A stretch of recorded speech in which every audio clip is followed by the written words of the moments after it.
잠언 24장 1절에서 10절입니다.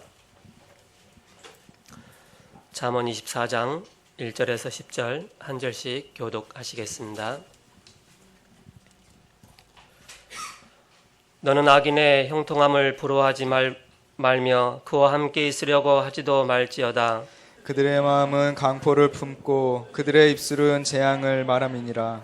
집은 지혜로 말미암아 건축되고 명철로 말미암아 견고하게 되며 또 방들은 지식으로 말미암아 각종 귀하고 아름다운 보배로 채우게 되느니라. 지혜 있는 자는 강하고 지식 있는 자는 힘을 더하나니 너는 전략으로 싸우라. 승리는 지략이 많음에 있으니라. 지혜는 너무 높아서 미련한 자가 만지지 못할 것이므로 그는 성문에서 입을 열지 못하느니라. 악행하기를 꾀하는 자를 일컬어 사악한 자라 하느니라. 미련한 자의 생각은 죄요 거만한 자는 사람에게 미움을 받느니라. 내가 만일 환난 날에 악담하면 내 힘이 미약함을 보임이니라. 아멘.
5절 말씀에 보면 지혜 있는 자는 강하고 지식 있는 자는 힘을 더하나니, 바로 저는 이 말씀을 예배를 통해서 주시는 하나님의 축복이다. 우리가 예배할 때 지식을 더하고 지혜를 더하고 하나님의 은혜를 더한다. 그런 말씀을 붙잡았습니다. 그래서 제목을 예배개혁이다 그렇게 정했습니다.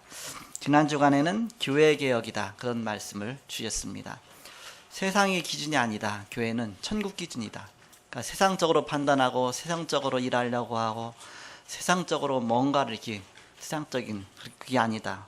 바로 천국 기준이다. 천국의 모형이 바로 이 땅의 교회다. 그리고 두 번째는 지난주에 교회는 육신 기준이 아니라 영적 기준이다. 우리가 육신적으로 해석하고 육신적인 걸 말하고 그러다 보면 안 맞죠. 그리고 세 번째, 교회는 자기 기준이 아니라 하나님 기준이다. 하나님 기준. 내 기준이 아니다. 우리는 어떤 나 중심으로 보기 쉬운데 하나님 기준. 그것이 바로 교회다. 그래서 예수님께서는 교회를 예수님이 세우셨는데 초대교회 마가다라방에 교회가 세워졌죠. 초대교회부터 시작해서 하나님이 역사하셔서 마게도냐와 온 로마까지 복음하는 교회가 되었습니다. 근데 어떻게 갑자기 그렇게 큰 역사가 일어날 수 있었느냐? 바로 팀 목회를 했다 그랬습니다. 팀 목회. 예수님이 공생의 사역하시는 동안에 중요한 팀들을 남기셨어요. 12사도. 자그마치 목사만 해도 12명이에요. 12사도. 한 명 또 가룟 유다 죽으니까 가룟 유다 대신 마띠아 세우죠. 또 채우죠. 12사도들과. 그러면서 평신도 지도자 70인, 장로라고 볼 수 있죠. 70인 장로 세우고. 그 외에 많은 집사들을 세웠습니다. 그래갖고서 120명을 먼저 남기고 가셨죠. 그러면 전도운동 하니까 120명이 한 사람 앞에 뭐 이렇게 10명씩만 전도해도 어떻게 됩니까? 금방 한 30명씩 하면 어떻게 됩니까? 그러니까 삼천제자 운동이 일어난 겁니다. 그런 중요한 팀 목회였다. 그래서 우리가 이런 그릇을 갖춰야 된다. 그래서 우리 모든 성도는 다 이 팀 목회 사역하는 겁니다. 그래서 너희는 왕같은 제사장이요 거룩한 나라요 그인 소유된 백성이다. 우리는 작은 목자다. 작은 목자로서 나 맡은 분야에서 내가 복음을 전하는 것입니다. 그래서 우리 교회는 많은 목사 세워야 되겠다. 적어도 400명 세워야 400군데 이렇게 우리가 지교회 할 거 아닙니까? 이렇게. 그래갖고서 많은 바로 일꾼도 세우고 제자 세워갖고서 세계복음만. 그 그릇을 하나씩 갖춰 나가는 것입니다. 그런 중에 교회에서 가장 중요한 기능이 뭐겠습니까? 그게 예배잖아요. 예배 기능이죠. 교회는 가장 중요한 게 예배 기능이고 두 번째는 전도 기능입니다. 예배 기능은 하나님을 향한 거, 의를 향한 기능이죠. 전도 기능은 세상을 향한 겁니다. 아래로 향한 기능이죠. 수직 기능이죠. 수직. 또 수평 기능이 있습니다. 수평 기능은 봉사하는 거. 이 전도하기 위해서 봉사가 필요하잖아요. 그 봉사하고 또 사람과 교제 나누고 서로 전도를 위해서 그래서 수평 기능 두 가지가 합쳐져서 수평 기능과 수직 기능 합치면 하나 열 십자가 되잖아요. 그 십자가 기능. 우리가 교회가 십자가 붙들고 나가는 것이다. 그래서 가장 중요한 게 뭐냐? 의를 향한 기능, 예배를 위해서. 교회가 가장 중요한 게 전도가 아니라 예배입니다. 예배가 가장 중요한 것이다. 전도 왜 하느냐? 그 사람 전도해 갖고서 예배하도록 만들려고. 우리가 봉사 왜 하느냐? 봉사해 갖고 그 사람 마음 문 열어 갖고서 전도해 갖고서 그 사람을 예배하게 하려고. 그래서 우리는 모든 게 예배. 그래서 예배 시간에 뭐 전도하러 간다 그러면 안 맞아요. 이렇게 예배 시간 예배 드리고 자기가 먼저 힘을 얻어야지 자기가 힘을 얻지 못하고 어떻게 전도하겠습니까? 그래서 가장 중요한 게 예배다. 예배 성공하면 신앙생활에 성공하는 거. 신앙생활 성공하면 세상에 성공하는 겁니다. 예배 성공하면 모든 거 성공하는 것이다. 그럼 예배에서 가장 중요한 게 또 뭐겠습니까? 구약에서 보면 바로 제물이에요. 제물. 어떤 제물이냐? 양의 피를 흘려갖고서 그걸 제단에다가 양의 피를 흘리는 겁니다. 뿌리는 겁니다. 왜 그러냐? 우리 인간은 세 가지 근본 문제에 묶여있기 때문에, 죄에 묶여있기 때문에 우리의 죄를 대신해서 대속주로 오신 그리스도를 바라보는 거 아닙니까? 그래서 대속물이 필요하다. 마가복음 10장 45절 예수께서 우리의 대속물이 되셨다. 그래서 예수님의 십자가 붙잡고 우리는 예배해야 할, 그게 가장 중요한 제물이다. 예수님의 그 언약 붙잡고 예배하는 거. 왜 그러냐? 우리가 사단에게 속으면 예배가 되지를 않아요. 이렇게. 그래서 예배하는 자는 성령과 진리로 할지라 성령의 역사하지 않으면 안 됩니다. 흑암이 무너져야 되니까. 그래서 바로 우리는 그리스도 붙잡고, 그리스도는 만왕의 왕으로 오셨잖아요. 우리에게 성령으로 역사하시잖아요. 그리고 하나님 만나는 길로 오셨습니다. 왕, 제사장, 선지자. 연약 붙잡고 하나님 앞에 예배하는 겁니다. 구약에서 양 빼놓으면, 재물 빼놓으면 예배가 안 되는 거예요. 예배 자체는 그냥 제단에다가 이제 죄를 지은 사람이 양을 끌고 가서 양을 이제 각을 떠갖고 피를 흘려갖고서 그런 다음에 하나님 앞에 예배가 시작되는 겁니다. 우리가 그리스도를 붙잡지 않고 예배가 시작이 안 되는 겁니다. 그래서 우리가 주는 그리스도시요 살아계신 하나님의 아들입니다. 그래야 예배할 때 사단이 고소를 하지 못해요. 그렇지 않으면 금방 무슨 생각 드냐. 너 일주일 동안 세상 돌아다니며 한 짓을 생각해봐라. 그러니까 막 이것도 부끄러워서 아니 내가 이 자리에 나올 수 있나. 그냥 기도가 무슨 기도만 나옵니까? 알고도 짓고 모르고도 지은 죄 주님 큰 보따리를 들고 왔습니다. 그러니까 내가 막 이게 주눅이 들어갖고서 하나님 앞에 주님 막 예배를 못 하겠는 거예요. 막 그리스도 붙잡는 순간 끝입니다. 그러니까 그리스도가 필요하지. 그러니까 그리스도께서 십자가에 죽으셨지. 그리스도의 은혜 붙잡고 하나님 앞에 나오는 것입니다. 그게 예배예요. 그거를 붙잡은 아벨은 하나님 예배 받으셨어요. 양의 피를 드렸으니까.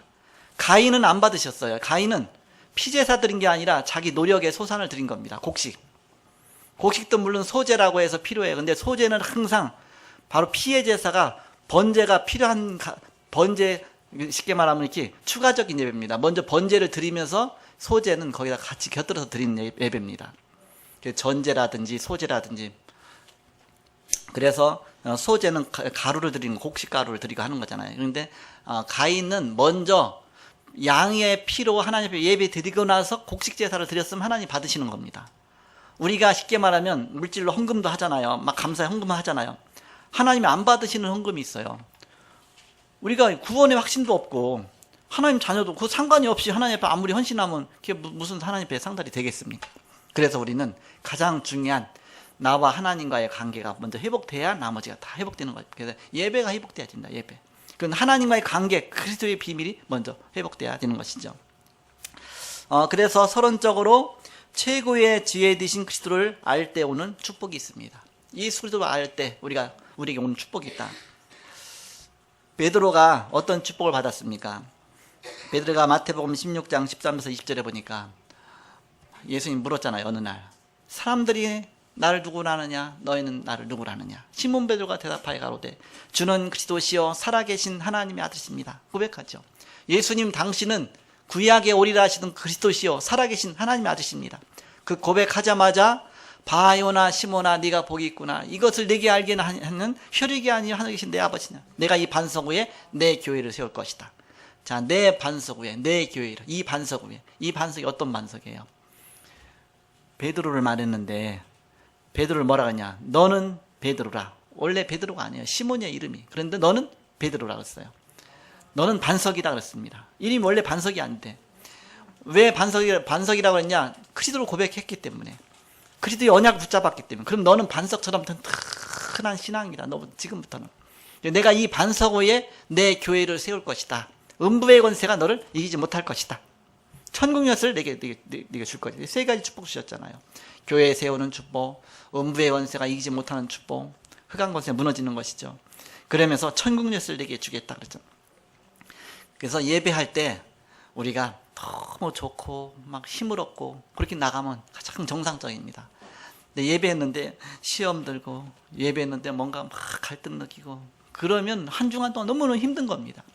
예배 속에서 막 은혜 받고 힘을 얻고 예배하고 싶어도 예배 못하는 저 북한 생각해 보세요. 예배하려면요 입을 뒤집어 쓰고 다니엘은 창문 열어놓고 했는데 창문 열어놓고 하면 그 즉시 이제 문제가 오는 겁니다. 이렇게 거기서는 기독교인들을 무조건 처형시키니까. 결국 저번에 우리가 동영상 봤지 않습니까?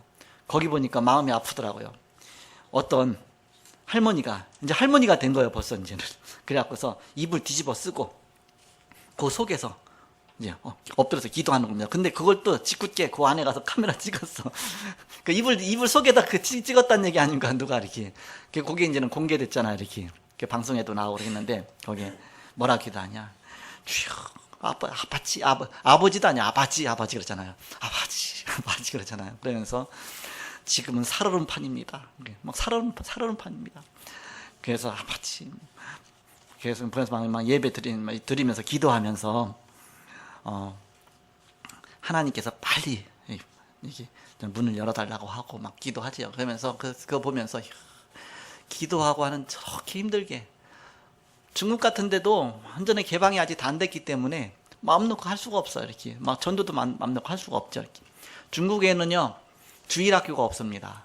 18세 이하는 이 신앙의 자유가 없어요. 18세 이하는.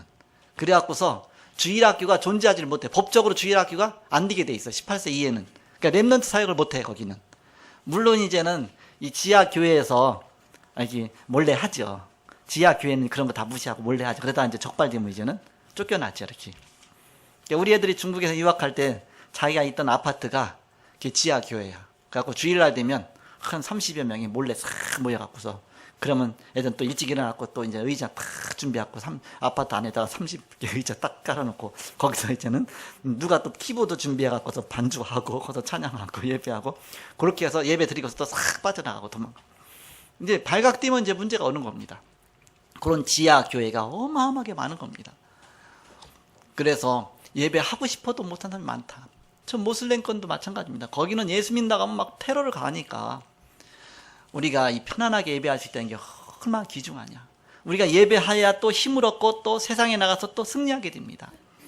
그래서 예배. 에스겔 47장에 보니까 성전 문지방에서부터 물이 흘러내려가는데 그 비유를 말한 거 아닙니까? 교회를 말한 거잖아요. 이렇게 성전 문지방에서 물이 흘러간다. 즉 강단에서부터 말씀이 흘러난다. 근데 그 물이 흘러 들어가는 곳마다 다 산다. 시내로 흐르니까 시내가 흐르고 이제 시내가 살고 강으로 흐르니까 강에 있는 식물과 나무와 또 주변의 나무와 또 그 고기들이 다 살고 바다로 들어가니까 바다에 모든 것이 다 살고. 그런데 그게 물이 들어가지 못한 지역은 진펄과 갯벌이 됐다 그랬습니다. 다 소금 땅이 돼서 다 죽음의 땅이 됐다. 말씀이 들어가지 않으면 흑암에 덮이는 겁니다. 보이지 않게 사단이 장악하는 겁니다. 우리 영혼이 똑같습니다. 우리가 말씀 받고 복음 들어야 우리가 영적으로 살지 그렇지 않으면 메마른 땅이 되는 겁니다. 진벌과 갯벌이 되는 겁니다. 지난 주간에 명절 해갖고서 이제 시골들 갔다 왔잖아요. 그러면서 갔다 온 분들이 포럼하는 걸 좀 들었어요. 예배할 때 또 이렇게 포럼 설교도 하고 그러면서 듣는데 뭐냐. 가서 예배를 정상으로 이렇게 못 드리고 나니까 얼마나 힘든지 막 일주일 내내 힘들어갖고서 이 예배가 이렇게 중요한 줄 몰랐다. 바로 우리가 너무너무 중요한 바로 현장 속에 있는 겁니다. 예배에서 내가 먼저 힘을 얻고 내가 먼저 살아야 된다. 그래야 내가 가는 가정이 살고 직장이 살고 현장이 사는 겁니다. 그래서 예배에 성공하면 신앙생활 성공하고 신앙생활 성공하면 인생을 성공하는 것이다. 예배의 성공. 자, 사도 바울은 뭐라고 고백했느냐 하면 빌립보서 3장 8절에 보니까 그리스도를 아는 지식이 최고의 지식이다. 가장 고상함을 인함이라. 이렇게 고백한 사도 바울에게 온 축복입니다. 어떤 축복이 받느냐? 골로새서 2장 2절과 3절. 그리스도는 하나님의 비밀이시요 그 안에는 지혜와 지식의 모든 보화가 감춰 있느니라. 지혜와 지식의 모든 보화가 감춰져 있는 이 비밀을 깨달은 것입니다. 그 비밀을 갖고서 사도 바울은 저 강대국 로마까지 복음한 겁니다. 그 연약한 사도 바울 한 명. 그 정도로 큰 역사 나타난 것이죠. 자, 그럼 예배가 뭐냐? 첫 번째로 최고의 행위가 인간 사람의 최고의 행위가 예배다. 우리가 할 수 있는 최고의 행위가 뭐겠냐? 그게 바로 예배다. 사도행전 1장 3절에 하나님 나라 그랬죠. 하나님 나라의 비밀 누리는 것이 예배다. 그게 예배예요. 내가 이 땅에 있으면서도 하나님 나라의 축복을 그걸 누리는 게 예배예요. 그러니까 얼마나 중요합니까? 내가 직장에서 아무리 열심히 일하는 것보다, 내가 학교 가서 공부해갖고서 뭔가 내가 성공하는 것보다, 내가 고시촌 들어가서 막 어떤 막 고시를 패스하는 것보다 더 중요한 게 바로 가장 중요한 하나님 나라 누리는 거 아닙니까? 그러면서 예배가 뭐냐? 최고의 행위인데 왜 그러냐? 천국 잔치를 누리는 것입니다. 천국 잔치를. 우리가 이 땅에 있지만 천국 백성이잖아요. 그래서 그러면서 이 예배 시간이 천국 잔치를 누리는 시간이에요. 그거 얼마나 큰 축복입니까? 예배가 최고 인간의 행위 중에서 최고의 행위인데 왜 그러냐? 보좌의 축복을 누리는 것입니다. 우리가 예배할 때 우리 눈에 보이지 않게 성령이 역사하시죠. 하늘 군대가 동원되어지죠. 우리 연약한 부분이 치유되어지죠. 우리의 상처가 치유되어지죠. 우리에게 하나님이 막 해답을 주시죠. 응답을 주시죠. 하늘로부터 내려오는 어마어마한 축복이 임하는 것입니다. 이거는 수억 원의 복권 당첨되는 것보다 더 중요한 것이다. 우리가 이 사실을 안다면 예배가 얼마나 귀중하냐. 그게 사단의 전략이 있잖아요. 절대 딴 데는 다 가도 교회만은 가지 마라. 예배 드릴까봐. 절대 교회, 불공 드리면 괜찮은데 예배 드릴까봐. 절대 교회만 가지 마라. 교회 갔어. 그 다음 어떻게 해요? 그러면 어쩔 수 없잖아요. 교회 갔으니까. 그러면 교회 가긴 가되 예배 성공을 하지 마라. 예배 성공하면 이제 막 복음 듣고 말씀 듣고 하잖아요. 그러니까는 막 졸게 만들고 딴 생각하게 만들고 막 늦게 만들고 막 헐레벌떡 막 그거 막 도중에 전화 오게 만들고 뭐 카톡 오게 만들고 막 해갖고 어쨌든 예배 성공하지 못하도록. 예배 성공하면 그 영혼을 뺏어가는 거니까. 이제 예배 성공도 한단 말이야. 이게 교회도 갔죠. 예배 성공도 하죠. 이제 예배 성공하면 힘을 얻잖아요. 힘을. 그러면 그 다음에 사단의 전략은 절대 그러면 예배 성공까지만 하고 너 기도하지 마라. 기도하면 이제 하나님 역사가 나타나기 시작하거든요. 이제 기도해갖고 막 여기도 역사 일어나고 저기 역사 일어나죠. 근데 역사 일어난 것까지는 이제 어쩔 수 없어. 사단이. 그거까지는 하라. 네 번째는 뭐냐? 그럼 너만 그 짓 하지. 절대 전도는 하지 마라. 전도. 그래서 또 너와 똑같은 녀석 만들어내지 마라. 전도하지 마라. 사단의 전략입니다. 사단의 불꽃 같은 전략, 꿈에도 소원인 사단의 전략 들어주지 마시고 승리하시기 바랍니다. 자, 두 번째 예배가 뭐냐? 예배는 세상 속으로 들어가는 것입니다. 세상 속으로 들어가는 것이 예배다. 내가 이제 이 축복 누려보세요. 내가 예배 성공해보세요. 그럼 이 축복이 어디로 가지느냐? 세상으로 들어가지는 겁니다. 가정이 변화되고, 그러면서 이제는 직장이 변화되고, 현장이 변화되는 겁니다. 어제 저녁에 이제 가정 예배 드리면서 제가 마음속에 굉장히 흡족하고 감사한 생각이 들었어요. 왜 감사했냐? 가정 예배 드리는데 내가 중요한 얘기를 하나 딱 했거든요. 그랬더니 그거를 오케이 하더라고, 이렇게. 내가 이거 뭐 현장이 없잖아요. 물론 현장이 있죠. 많이 말씀 운동한 현장이 있는데 내가 비유 들을 게 없잖아요. 성도들 하나하나 비유 들으면 그 사람 칭찬하면 우쭐해서 사단에게 밥이 되고, 그 사람 또 이제는 뭔가 이렇게 뭐 잘못된 것 지적하면 또 상처받아서 또 교회 안 나오고. 내가 누구 얘기를 할 거예요. 근데 교회 절대 안 나올 수 없는 사람이 있어. 우리 마누라. 우리 애들. 그래갖고 이제는 비유 들을 때는 이제 우리 집사람하고 있던 거 비유 들잖아요. 그러면 잘못하면 여러분 우리 집사람이 진짜 엉터리 여자거나 그렇게 생각하면 안 됩니다. 똑똑한 여자고 잘하는데 내가 비유 듣다 보니까 이제 뭐 이런 얘기 저런 얘기 하잖아요. 이렇게 뭔가 안 되는 것만 할 때, 그런 거 할 때는 우리 가정 얘기를 들잖아요.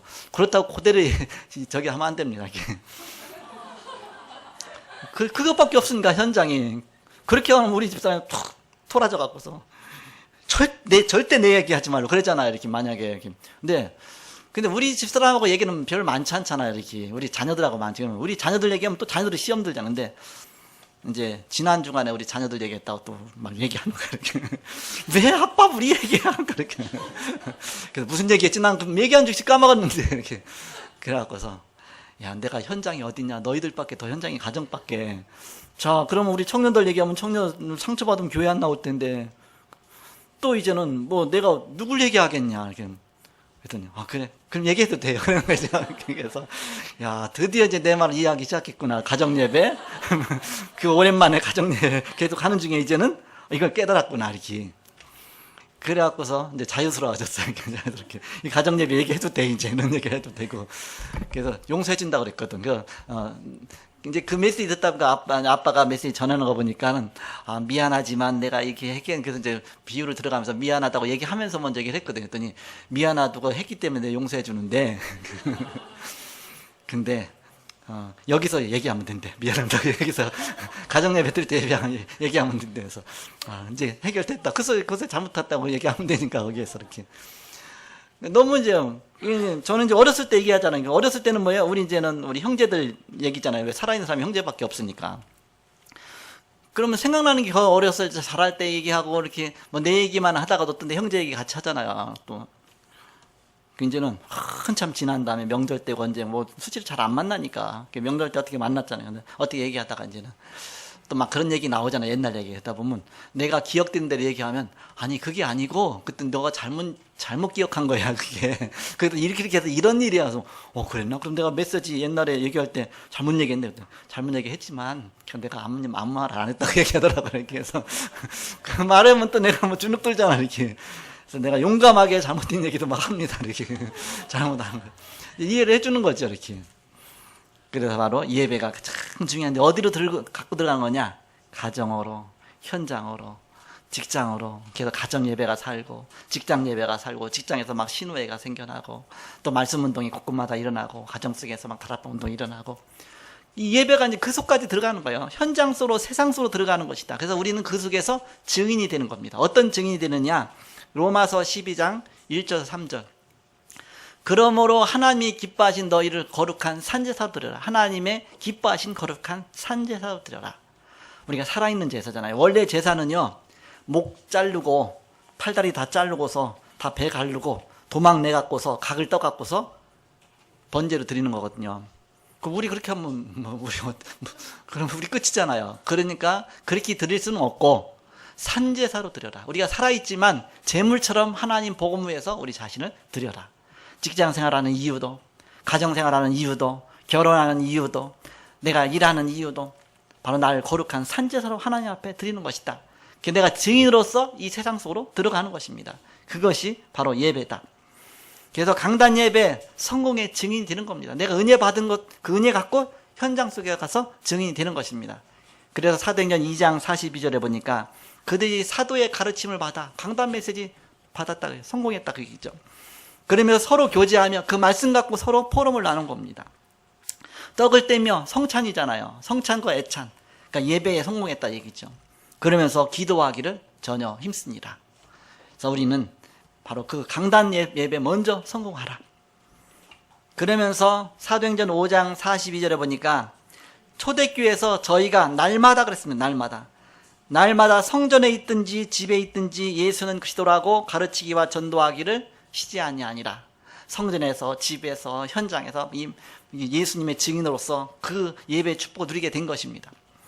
그래서 저는 굉장히 무척 감사한 게 뭐냐, 제가 이제 아픈 다음에 문 열린 게 뭐냐, 우리 집에서 미션홈이 문이 열렸어요. 이렇게 우리 집은 좁고 또 우리 집은 또 뭐 불편하고 막 그렇게 갖고서 안 했었는데, 내가 못 움직이니까 이제는 집에 있으면서 이제 요원들을 부른 거죠. 그러다 보니까 저절로 미션홈이 됐어요. 토요일 날 미션.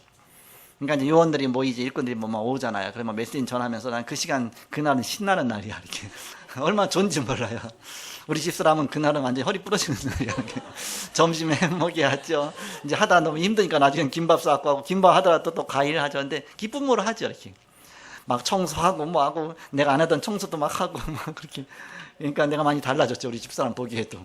막 스스로 나서서 막 청소하고, 막 설거지하고, 막 빨래하고 막 하니까 이렇게. 그 가정이 사는 길입니다. 우리 가정에 말씀으로 일어난다. 그 가정은 사는 길이다. 이 축복을 누리는 겁니다. 우리가 여기에 증인이 되는 겁니다. 날마다 성전에 있든지 집에 있든지 예수는 그리스도라 가르치기와 전하기를 쉬지 아니하니라. 그리고 사도행전 17장 11절에 보니까 베리아에 있는 사람들은 데살로니가에 있는 사람들보다 더 너그러워서 간절한 마음으로 말씀을 받고 이것이 그러한가 하여 날마다 성경을 상고함으로, 말씀 운동이 일어나니까 그 말씀 붙잡고 이제는 마가다라 빵의 그 역사가 가정에서 막 지역에서 역사 일어나는 것이죠. 그 축복을 누리는 겁니다. 그 다락방 전도 운동의 증인이 여러분이 되는 것입니다. 사도행전 18장 11절에 보니까 1년 6개월을 머물며 그들 가운데서 하나님의 말씀을 가르치니라. 1년 6개월 한 자리에 머물면서 하나님 말씀 가르치면서 제자를 세운 거예요. 그러니까 제자 양육의 증인이 됐잖아요. 사도 바울이. 야, 이렇게 제자 세워갖고서 말씀 운동 펴나가는구나. 제가 이제 기도하다가 이제 오기초 학교에서 캠프 하잖아요. 그러니까 이번에 이제는 캠프 장소가 변경돼서 기도하다가 이제 우리 표정순 권사님 댁에 지교회 예비 지교회로 해놓고서 캠프 해야 되겠다 그 생각이 딱 들었어요. 그래갖고서 기도하다가 이제 기도 속에 답을 얻은 겁니다. 주일날 저녁에 하자. 전화를 딱 걸었어요. 이렇게 표정순 권사님한테 딱 전화가 걸었어. 이렇게 했으면 어떠니 무조건 권사님이 아마 오케이지, 오케이. 무조건 오케이죠. 그래서 감사하다. 뭔가 현장에 하나씩 그동안에는 우리 이 중심권역 중심, 교회 중심으로, 고척동 중심으로 지교회도 세워지고 또 그 중심으로 이제는 계층별로 또 세워졌어요. 어린이 다락방, 청소년 다락방, 대학 청년 다락방, 그다음에 남전도 다락방, 그러면서 또 이제는 치유 다락방, 또 찬양 다락방, 뭐 어린이 뭐 전문교회 다 그렇게 계층별로 세워졌죠. 이제는 우리가 8권역 쪽으로 좀 더 확장해 갖고서 이제는 8권역에 이제 캠프하면서 하나씩 확장시켜 나가는, 물론 8권역이 이곳저곳 있지만 이제 본격적으로 그쪽에 문을 열어 나가는 시간표다. 그래서 오늘부터 시작해서 어디까지 가느냐, 검단이면 여러분 1시간 가야 됩니다. 참으로 거기 가서 캠프하고 서서 지기 여는 것이다. 감사하더라고요. 그래서 기도하다가 아침에 운동하고 어저께 아침에 운동하다가 이제 다 불었고 또 이렇게 게다가 또 하나님께 인도하신 대로 또 한 걸음 한 걸음 가는 겁니다. 그래서 우리는 세상 속으로 갖고 들어가는 것이다. 그것이 예배다. 마지막 세 번째, 예배가 뭐냐? 사건 속으로 들어가는 것이 예배다. 사건 속으로. 여기에 증인으로 들어가는 겁니다. 여러 가지 불신앙할 만한 사건들이 얼마나 많이 있습니까? 사자굴에 집어 던져지기도 하고, 막 불 가운데 집어 던지기도 하고, 요셉처럼 막 노예로 팔리기도 하고, 얼마나 많은 사건들이 있어요. 그런데 이 속에 내가 은혜 받은 증거 갖고 증인으로 현장 속으로, 사건 속으로 들어가는 겁니다. 그럼 그 사건 속에 바로 하나님의 영광이 나타나는 겁니다. 노아 보세요. 홍수가 임해야겠다. 그때 하나님 뭐라고 말합니까? 노아야, 너는 저 산꼭대기에다가 배를 만들어라. 하나님, 배는 바닷가다 만들어야지 무슨 산꼭대기다 만듭니까? 그렇게 질문할 수 있잖아요. 근데 노아는 아멘. 아멘 하면 끝이야. 그냥 아멘. 뭐 토달 필요도 없어. 그냥 아멘. 그럼 끝이죠. 아멘. 그래갖고 산꼭대기에다가 이 배를 만들기 시작한 거예요. 자그만치 길이가 얼마 정도 되냐? 300규빗. 300규빗이면 145m입니다. 여러분, 배 길이가 145m면 얼마나 큽니까? 그만한 배를 그 당시에 만든 거예요. 그러니까는 평생 만든 겁니다. 그 나무 잘다가 또 해다 보면 밑에 되는 거 또 쏟겠죠. 또 바꿔야 되겠죠. 언제 홍수 임할지 모르니까. 다 배를 완성했고, 그것도 1층, 2층, 3층, 상중 하롯. 이거는 동력만 무동력선이지 완전히 항공모함이라, 이게. 3층으로 돼 있죠. 거기다 145m 정도 되죠. 그거를 산꼭대기다. 사람들이, 아니, 배를 바닷가다 만들어야지, 저기다 만들면 저 정신 돌았구만. 저 노아는 완전히 이상한 할아버지구만. 그런데 그게 증인으로 선 겁니다. 홍수 임하니까 배에 방주 안에 들어간 사람만 살고 방주 밖에는 다 죽었죠. 이렇게. 바로 결정적인 그날이 옵니다. 그날, 그 시간표가. 그럼 예배에 성공하고 그 축복 누린 사람은 반드시 성공하게 돼 있어요. 그러나 이게 이제 안 되어지면 이제 문제가 오죠. 이렇게. 그 현장에 바로 사건 속에 들어가서 그 증인이 된 것이, 홍수 사건 속에 증인이 된 겁니다. 아브라함처럼 아브라함한테 네 아들 독자 이삭을 번제로 드려라. 우리는 번제하면 그냥 번제. 아브라함 번제를 알아요. 목을 비틀어 갖고서 목을 잘라내고 팔다리 잘라내고 막 다 각도 갖고 하나님 앞에 드리는. 근데 그 가장 사랑하는 아들, 그것도 100세에 낳은 아들 이삭을 번제 드리라고 하니까 얼마나 놀라겠습니까? 아브라함은 꿈쩍도 안 해. 그냥. 왜? 그만큼 이제 훈련 받은 겁니다. 옛날엔 조그만 문제만 오면 금방 불신앙했는데 이처럼 엄청난 큰 사건이 왔는데도 불신앙하지 않죠. 우리가 사건이 터져보세요. 그러면 금방 불신앙 생기죠.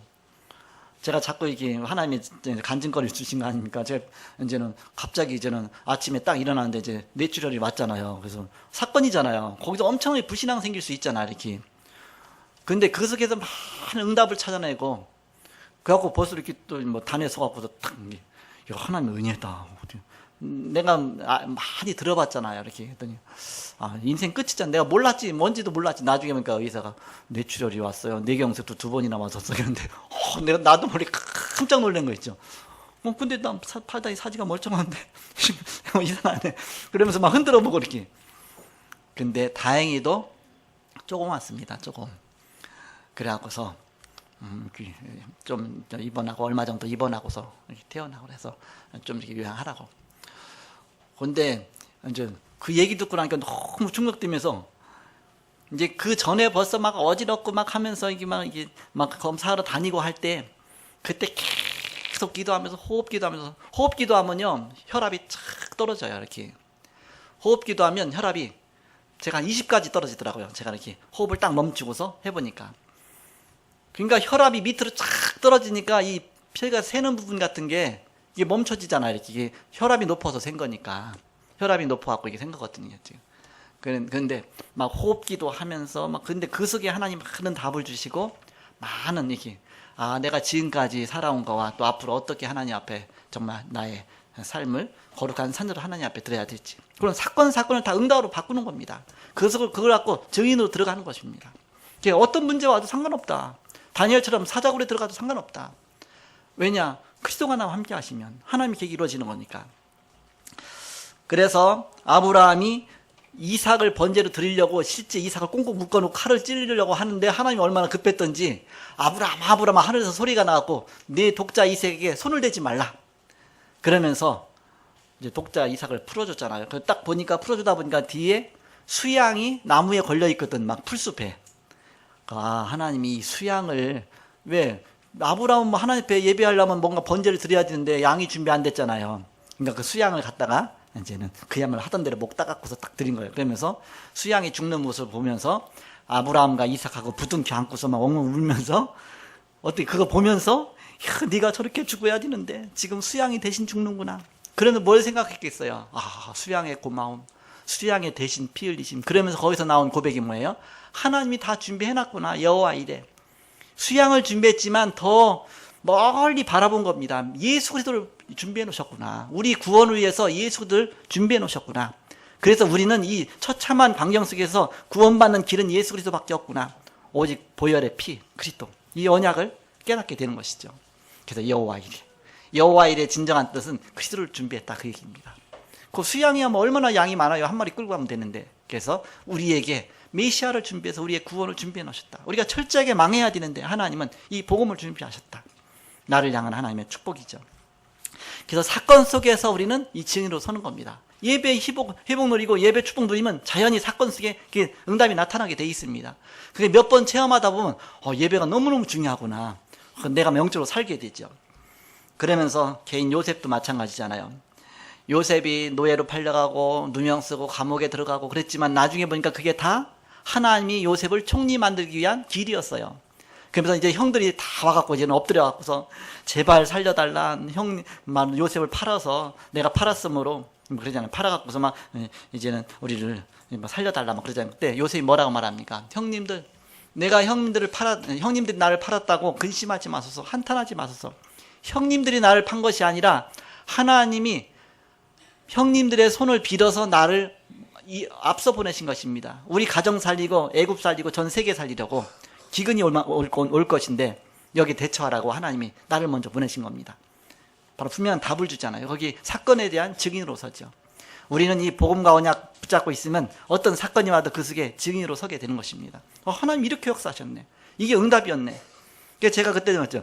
내가 이거 안 쓰러졌으면 큰일 날 뻔했네. 내가 막 그랬거든요. 이렇게 중요한 답을 얻고 중요한 하나의 응답 속에서 나를 새롭게 역사하시니까 그래서 많은 또 하나님이 또 이제 계획을 이뤄 나가시니까 우리 인생이 사는 게 이렇게 많지 않습니다. 보니까 뭐 짧아 이렇게. 등산이 올라가는 길이 있다면 반드시 내려가는 길이 있습니다. 그럼 올라갈 때 있으면 내려갈 때도 있잖아요. 근데 안 내려가고 계속 올라가면 문제가 오잖아요. 그래서 이제 내려갈 준비하라. 그러니까 중요하게 튼튼히 딱 세워라. 그래서 중요한 하나님의 계획 따라가는 것이죠. 이렇게. 그래서 우리는 그리스도의 증인이다. 그러면서 대사다. 마태복음 10장 40절에서 42절에 너희가 가는 것은 내가 가는 것이다. 나를 대신해서 간다 그랬잖아요. 너희를 영접하면 나를 영접하는 것이다.